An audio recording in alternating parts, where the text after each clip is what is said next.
Hello and welcome to the Yak Yards After Catch podcast. I'm Big Italy 42. He's Scott Mailwig at Sports 25 to Life. And obviously you wrote up this article, some guys that you're targeting, elite plays, some GPP guys, a little bit of everything. So we'll go ahead and talk about these guys here. Elite play starting off at the top. Not going to surprise anyone here. Biggest performer of week one. Also one of the highest owned players in week one. Julio Jones for the Atlanta Falcons. Got a high over-under once again, 51 points here. And, I mean, he had a hell of a game. He was literally unstoppable in week one. Scored a couple touchdowns against the Eagles. And, you know, this isn't a much tougher matchup. I mean, it's not quite the Eagles, which is like the ideal matchup for him. But, I mean, you don't really see anybody on this Giants defense slowing down Julio Jones. I mean, you really don't see many people in the entire league slowing him down, honestly. Yeah, right. I mean, a lot of it is him being healthy, which I'm getting a little worried about it now that he's missed practice 2 days in a row, but I just saw that the coach said there's no chance he's not playing Sunday. Yeah. So it sounds like all this stuff is minor, and they're just giving him days off, which can't possibly hurt. I mean, anytime he's been healthy and anywhere near 100%, he's been a dominant wide receiver. Like you mentioned, the Giants don't have a lot in the secondary. They were 26th in effectiveness last year.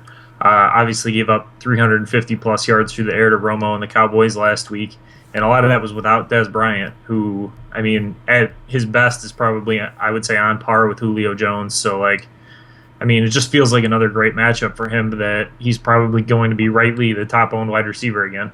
Yeah, I mean, it seems like one of those things where you're mentioning him missing practice, but it's like the Allen Iverson effect. Like, Julio Jones doesn't need to practice. If he's not 100% healthy, let him rest, and then he can do his work on Sundays like he does. Right. So, yeah, he's going to be a top play once again.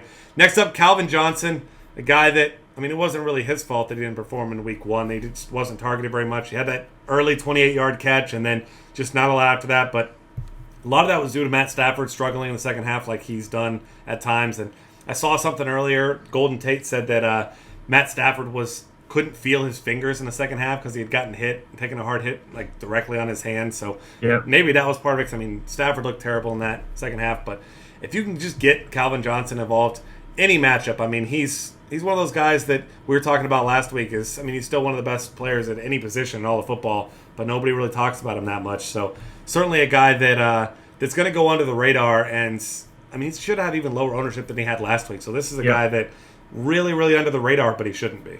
Yeah, and his price went down from what I already thought was a pretty low price for the guy if he's 100%. Like you said, it was all target dependent week one. Only 4 targets is just absolutely ridiculous no matter what your game plan is going into that. Yep. I expect them to correct that in a big way going forward. They didn't really run a lot of red zone plays. They had a bunch of turnovers. They had an Amir Abdullah fumble. Stafford, like you mentioned, didn't look good. I believe he threw 2 interceptions. So, I mean, they weren't finishing drives at all, which isn't going to help Johnson. I mean, he's one of the best goal line receivers in the league. So you know those opportunities are coming at some point. I mean, I really have no concerns with him right now. Not a guy that I'm worried about his week one performance at all. I mean, he looked healthy and great. Like you mentioned, he had a 23-yard catch at the beginning of the game. Caught 2 of his 4 targets, the 2 catchable ones. The only 2 that were near him. Right, exactly. So, I mean, I saw nothing that scares me off of him. And with his price going down, his ownership percentage probably going down because of that, I think it just makes him an even better play. Yeah, and like you said, there might not be a more impossible, we'll say wide receiver will keep Gronk out of this, a more difficult wide receiver to guard at the goal line in those fade routes or whatever it may be than Calvin Johnson. Yeah, definitely. I mean, I have no concerns running him out there in any format this week. Yeah, completely agree with you there. And then I guess we can call this next guy the Davante Adams of week 2. He's going to be a popular play. Terrence Williams for the Cowboys. Obviously, Dez Bryant out now. We're seeing speculation from everyone, 4 weeks, 6 weeks, the rest of his life, people freaking out, overreacting. None of that matters really right now. All that matters is that people are going to be taking on bigger roles.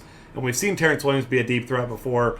It hasn't been a guy who's been a huge volume play, but we also haven't seen Dez Bryant miss significant time. So this is going to be a situation where he's going to be thrust into the number 1 receiving role. Maybe he doesn't get quite as many targets as Jason Witten does, but he's certainly a bigger downfield threat than he is, and he's just really cheap on both sides as well. So I mean, these salaries, I believe they're ones that came out before the Sunday night game. So there wasn't really, it's kind of like the Davante Adams thing again, where you weren't expecting Dez Bryant to get hurt. So I mean, he's just a crazy good value this week. Yeah, I mean, against Philadelphia, if Dez Bryant hadn't got hurt, I think you could have argued that he was a play at 4,200 on DraftKings anyway. Now that Dez Bryant's out of the picture, I mean, no, I don't expect him to be Dez Bryant. You don't need to be Des Bryant for 4,200 though either. Yeah, you need to be half of Des Bryant. Right, exactly. Like, I mean, he's definitely not a must play. I agree. I mean, I'm not a guy that thinks Terrence Williams is an elite player or anything. I don't think he's going to replace Des Bryant, but I mean, you're talking probably 10 targets and a couple red zone targets, a couple deep tries. I mean, there's a ton of upside there, especially against a Philly team that's going to force the Cowboys to run a ton of plays and probably throw it a ton. So, I mean, he's just too cheap. Yeah. And I think he's going to be heavily owned, a lot like Adams was last week. I think he is probably in a better situation than Adams was last week, but it is definitely a similar one. Yeah, it's one of those guys, due to his price tag and his high ownership, just go ahead and put him in most of your cash game lineups because you're going to see people on him. I mean, he's, like you said, not a must-play, but in cash games, probably a guy you should be strongly considering. Brandon Coleman up next, the rookie for the Saints. And he had 7 targets last week, caught a touchdown, didn't have a whole lot of yardage, but they also were facing a much tougher defense last week in the Arizona Cardinals that, I won't say they shut him down, but certainly had their way with that offense, and they did struggle. But now, facing off against a Tampa Bay team that all they did was let Marcus Mariota throw 4 touchdown passes in the first half. And now they get a trip to New Orleans and facing the Saints in the Superdome. And you got to imagine that this is going to be a coming out party for Brandon Coleman. I mean, everything kind of matching up for him to have a great game. Yeah, definitely. I mean, he's super cheap on every site. Drew Brees has been ridiculously better at home over the last 3 seasons, yep. As has the Saints offense, which kind of goes with how Drew Brees goes. Without Jimmy Graham there, they need a red zone target. I don't think Marcus Colston can be that guy anymore, really. Coleman played more snaps than Colston ahead of him last week. I feel pretty good about this. It's a little bit more of a GPP value play than it is a cash game one. I mean, he could easily have a really light game here. But for his price, I mean, in a 47 over-under, I mean, like you said, Mariota just destroyed them last week. And, I mean, they're facing Drew Brees this week. So I don't see it going a whole lot better. I mean, Brees is going to spread the ball around. Probably looking at 8 or 9 targets again on the good side of things. But if he gets a couple red zone targets, a couple deep throws, something like that, I think you're in really good shape. Yeah, absolutely. And it seems like he's already built a pretty good rapport with Drew Brees early, too, so that's always good. Next up, John Brown for the Cardinals. We saw him get off to a fast start last week, caught the first touchdown of that game. Didn't do a lot after that, but he was also on the $2 million winning roster on DraftKings, so he did just enough to win someone $2 million, or play his part in that at least. And, I mean, he got targeted 7 times, much like Brandon Coleman in Week 1. And, with Michael Floyd still not 100%, he had those dislocated fingers, and they're not completely healthy. So you got to expect that until Floyd, is 100% healthy, which may not even be this week, next week. It's hard to say, really, with an injury like that to your hands as a receiver, that Carson Palmer's going to continue to look to John Brown.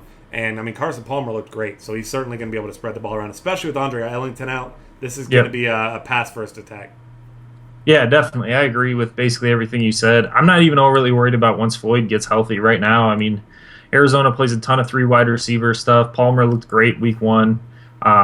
Brown's obviously a popular target for him. They did a lot in the first quarter and then kind of really cooled off after that when they were kind of sitting on a lead a little bit and the defense was playing well. So I think there's even more upside in Brown. And like you said, as long as Floyd remains banged up or out, I think he's an absolutely fantastic play at a price that's remained pretty much the same from last week. Yeah, absolutely. He's in a great spot there. Last guy up, another benefactor of an injury. See Deshaun Jackson out for a couple weeks now. Pierre Garcon with the Redskins, and this has been a guy who, with the 2 of them, they both together been frustrating at times, but when you take one of them out of the equation, now Deshaun Jackson out, it's no question that Garcon's going to be the number one wide receiver in this team now until he returns. And we saw Alfred Morris look really good in the running game in Week 1, which fares well for Garcon in the passing game, because if you're successful in the run, they're going to have to stack the box, because that's the best offensive weapon that they had in Week 1. And then you got Garcon on the outside, who's probably going to see a whole lot of single coverage. And if Kirk Cousins can get him the ball, he could definitely be in line for a pretty big week. Yeah, we've seen him have a lot of success as a high-volume receiver before. Yeah. When Deshaun Jackson wasn't there. It's nice that he's got Jordan Reed around to take some coverage off of him, though. Kirk Cousins has always had a good rapport with Garcon also. I mean, this is a pretty decent Rams defense. They looked pretty good against Seattle last week. They were pretty well hyped going into the season, so it's not going to be a cupcake matchup. But the Redskins defense is so bad that I could easily see them trailing for a long time in this one. And that's just going to lead to, you would have to think 10, 12 targets for Garcon. He catches 7 of those, and you're in really good shape for his price everywhere. It's another one of those that his salary was made before the Jackson injury, so he's underpriced on basically every site. I mean, I think he's one of the better floor ceiling combinations of anyone at wide receiver this week on every single site. Yeah, and like you mentioned, I mean, that Rams defense is good, but their strength is the front seven, too. So maybe a lot of short passes to Garcon. I mean, he's definitely in line for a nice week here. Cash game or GPP, definitely. All right, that's going to wrap things up here for the wide receiver analysis. Find us on Twitter at DFCafe. Subscribe to this YouTube channel and check out the rest of our great content at dailyfantasycafe.com.